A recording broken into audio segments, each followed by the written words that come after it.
Now that we've got some values stored in our variables, we want to be able to use them for something. Now, this bit is where sometimes it starts to get a little tiny bit more complicated. So we're just going to start with the real basics. To output to the screen, we need to use the function called print. So we type in print, bracket, bracket, and there we have our function for print. Now you can see that the colour changes, so it makes it a little bit more clear that we've put the word in and it's all correct. Now this is a function, so whatever we put in these brackets is going to get printed out to the screen. So very similar to what happens by these speech marks going inside the input brackets. The same kind of thing happens with print. So you can print a message like this,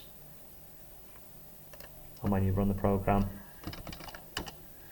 put your values in and it will output to the screen. Now, additional to that, we can also print out a variable.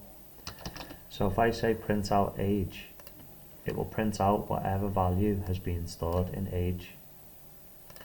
If you print out colour, it will print out whatever value has been stored in colour. So let's have a little go of that.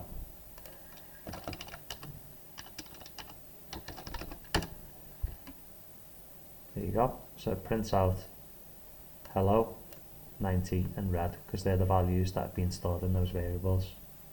So with that in mind, you can then start to put messages in to the user. So you can see what a wonderful age to be. I can't believe you are.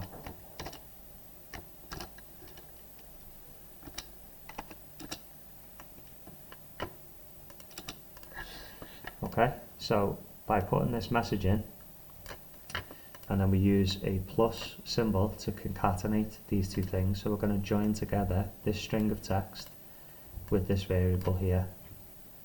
So now when we run the program, when you type in your values,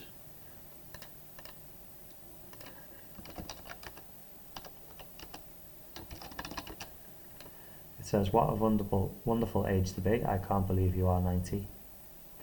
Okay, so it uses whatever you've typed in and adds it into that string.